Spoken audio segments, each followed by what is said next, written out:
આજે આપણે mains exam એટલે કે મુખ્ય પરીક્ષા, ડિસ્ક્રિપ્ટિવ એક્ઝામ, વર્ણનાત્મક પરીક્ષા, જે રિટન એક્ઝામ જે હોય છે, લેખિત પરીક્ષા, એની સંબંધિત આપણે એક અત્યંત મહત્વની ટેકનિક વિશે ચર્ચા કરીશું. આજની જે આપણી ટેકનિક જે છે એ છે theme based approach. Theme based approach.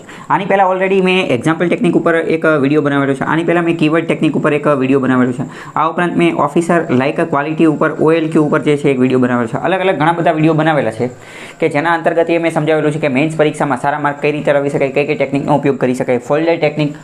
તો એ બધા વિડીયો જોઈ લેજો, એ તમને આઈડિયા આવશે. આજે આપણે વાત કરીએ કે થીમ બેઝડ એપ્રોચનો કઈ રીતે ઉપયોગ કરો. થીમ મુખ્ય પરીક્ષા મેઇન્સ એક્ઝામની અંતર્ગત તમારે થીમ બેઝડ એપ્રોચનો ઉપયોગ કરવો હોય, થીમ બેઝડ એપ્રોચનો ઉપયોગ કરવો હોય તો શું કરવાનું? તમારે અલગ અલગ પ્રકારની થીમ બનાવી નાખવાની. એ થીમ બનાવી નાખવાની અને એ થીમ અંતર્ગત એનો ડેટા જે છે એ ભેગો કરવાનો, એકઠા કરવાનો, કલેક્ટ કરવાનો.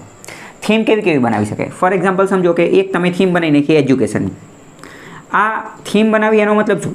મતલબ કે જો મેઇન્સ પરીક્ષા જે છે તો એની અંદર પ્રશ્ન પૂછાશે જે તમારે લખવાના હશે. પણ અમુક પ્રશ્ન એવા હશે અથવા અમુક ટોપિક એવા હશે કે જેની ઉપરથી વારંવાર પ્રશ્ન પૂછાશે. ફોર એક્ઝામ્પલ સમજો કે એજ્યુકેશન ઉપર કોઈ ક્વેશ્ચન પૂછાઈ ગયો, અથવા માની લો કે કોઈ હેલ્થ ઉપર ક્વેશ્ચન પૂછાઈ ગયો, તો તમારે શું કરવાનું? તમારે પહેલાં તે આ હેલ્થ અને એજ્યુકેશનની થીમ બનાવી નાખી.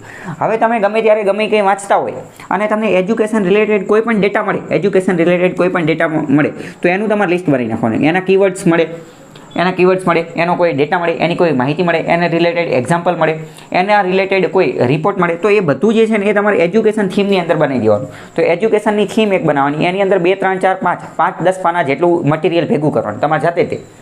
પછી શું કરવાનું? તમે જે કોઈ પણ નવી વસ્તુ વાંચતા હોય, જૂની વસ્તુ વાંચતા હોય, ન્યૂઝપેપર વાંચતા હોય, કોઈ પણ બુક વાંચતા હોય, એમાં એજ્યુકેશન સંબંધિત કાંઈ પણ મળે તો એની અંદર ટપકાવવાનું.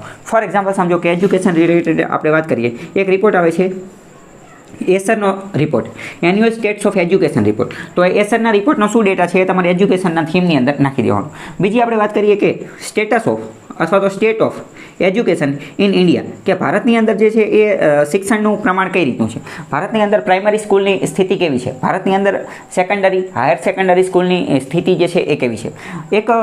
એક કોન્સેપ્ટ આવે છે લોન સ્કૂલ અથવા તો loan teacher school.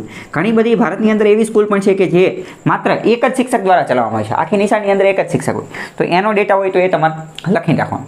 School education, ભારતની અંદર બજેટની અંદર એજ્યુકેશન પાછળ કેટલું બજેટ ફાળવવામાં આવે છે, જીડીપીના કેટલા ટકા બજેટ ફાળવવામાં આવે છે, તો એ બધું તમારે એજ્યુકેશનના ડેટાની અંદર લખી નાખવાનું. એજ્યુકેશન સંબંધિત માની લો કે WBP એટલે કે વર્લ્ડ બેસ્ટ પ્રેક્ટિસીસ હોય અથવા તો ઇન્ડિયાની બેસ્ટ પ્રેક્ટિસીસ હોય તો એ તમારે લખી નાખવાનું. થોડા સમય પહેલાં આપણે વાત કરીએ કે આ વિદ્યા સમીક્ષા કેન્દ્ર જે છે એ બનાવવામાં આવેલું હતું ગાંધીનગરની અંદર, વિદ્યા સમીક્ષા કેન્દ્ર. તો વિદ્યા સમીક્ષા કેન્દ્રની બાબતે થોડી ઘણી માહિતી તો એ તમારે એજ્યુકેશનની થીમની અંદર લખી નાખવાની.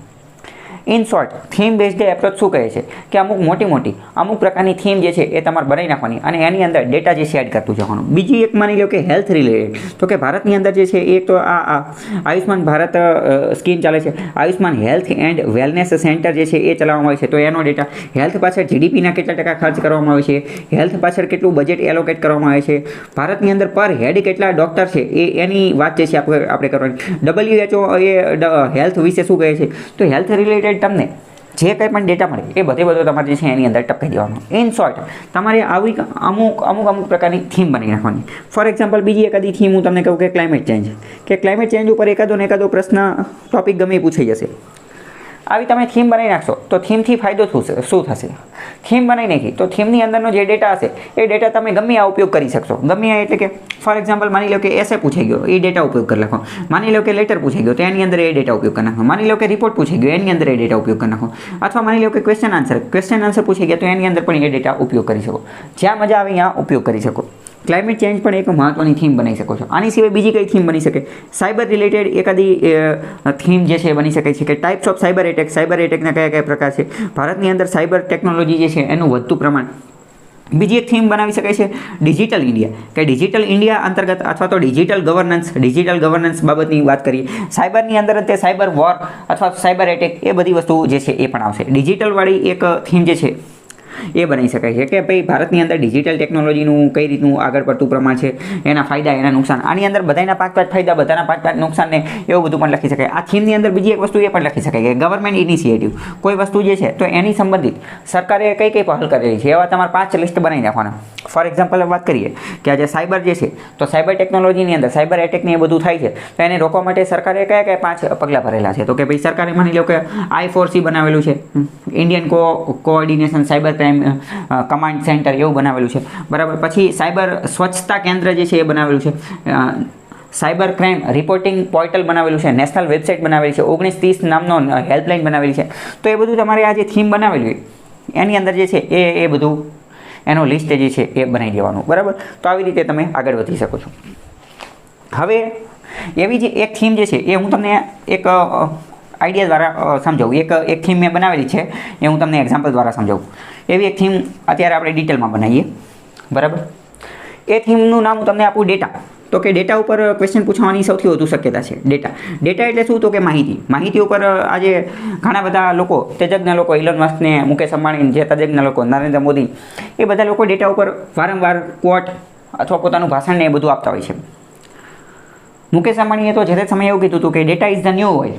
સમગ્ર વિશ્વની અંદર જે ડિજિટલ યુગની અંદર આપણે પ્રવેશ કરી રહ્યા છે, તો એવા કેસની અંદર ડેટા જે છે એ અત્યંત મહત્વની વસ્તુ છે. ડેટા જે છે એ ફ્યુલ છે, ડેટા જે છે ન્યૂ કરન્સી છે, ડેટા જે છે ન્યૂ ઓઇલ છે. આવી બધી વસ્તુ કહેતા હોય છે. આમાં પણ આપણે બીજી વાત કરીએ કે આર્ટિફિશિયલ ઇન્ટેલિજન્સ, મશીન લર્નિંગ, આ જે ચેટબોટ ને એવું બધું આવેલું છે, LMM લાર્જ લેંગ્વેજ મોડેલ્સ જે છે આવેલા છે, large language models, chat GPT ને એ બધા. તો એ બધાનું તો હકીકતમાં મગજ, એ બધાનું બ્રેઇન અથવા તો એ બધાના ફેફસા અથવા તો એ બધાનું જે બોડી પાર્ટ્સ, એ બધાનું ફ્યુલ, એ બધાનું મેઇન ઇંધણ જે છે ને એ ડેટા છે. કારણ કે ફોર એક્ઝામ્પલ સમજો કે કોઈ પણ મોટી ડિજિટલ ટેકનોલોજીવાળી કંપની લઈ લો, એ તો ફેસબુક લઈ લો કે ઇન્સ્ટાગ્રામ લઈ લો કે ટ્વિટર લઈ લો અથવા કોઈ પણ ચેટબોટ લઈ લો અથવા લાર્જ લેંગ્વેજ મોડેલ લઈ લો, ચેટ જીપીટી લઈ લો કે બાર્ડ લઈ લો કે જેમિની લઈ લો કે કોઈ પણ લઈ લો.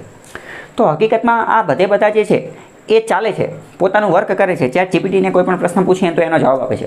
તો એ જવાબ આપે છે કઈ રીતે? એની પાછળ કયું મિકેનિઝમ કામ કરે છે? એનું મેઇન ફ્યુલ, એનું મેઇન બળતણ કયું છે? તો કે એનું મેઇન ફ્યુલ જે છે એ કયું છે? તો કે એ છે ડેટા. તો કે ડેટા જે છે એ અત્યંત મહત્વની વસ્તુ છે. તો ડેટા ઉપર અલગ અલગ ઘણી બધી પ્રકારના પ્રશ્ન જે છે એ પૂછાઈ શકે છે. તો ડેટા ઉપરનો મેં એક થીમ જે છે બનાવેલી છે, એ આગળ તમે જે છે એ જોતા જશો વિડીયોની અંદર હતી.